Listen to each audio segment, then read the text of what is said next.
ভালোবাসা ফেরে। সত্য ঘটনা। 2018 সালের একটি সকাল, ঢাকার একটি হাটে। দোকানের পাশে এক বৃদ্ধা মহিলা বসে আছেন, হাতে ছোট্ট থলে। তার চোখে চিন্তা আর ক্লান্তি দেখা যাচ্ছে।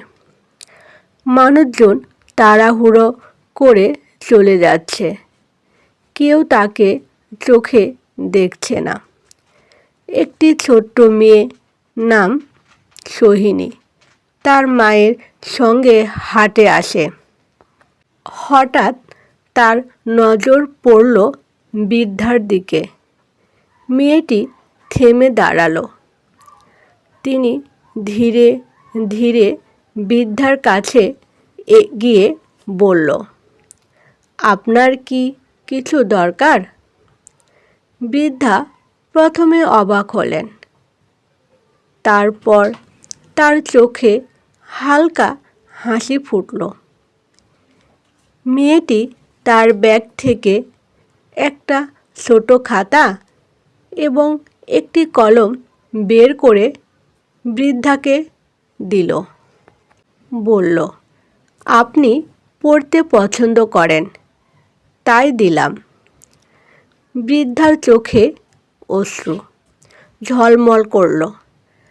তিনি ধীরে ধীরে মেয়েটির হাত ধরে বললেন, "তুমি সত্যি ভালোবাসা দেখিয়েছ। অনেক ধন্যবাদ। আমার দিনটা আলোকিত করেছ।" সোহিনী চলে গেল, কিন্তু তার মন আনন্দে ভরে উঠল। সে বুঝল, বড় কিছু না করেও কারো জীবনে আলো আনতে পারে। কখনো কখনো শুধু মন দিয়ে সাহায্য করলেই যথেষ্ট। বৃদ্ধা হাটের পাশ দিয়ে হাঁটছিলেন, কিন্তু তার হৃদয়ে সেই ছোট্ট মেয়েটির ভালোবাসার স্মৃতি নতুন আশা জাগাচ্ছিল। জীবনটা অনেক কঠিন হলেও ভালোবাসা সব সময় ফেরে, একভাবে বা অন্যভাবে। ভালোবাসা দেওয়া কখনো ছোট হয় না, একদিন তা ফিরে আসে উপহার হয়ে।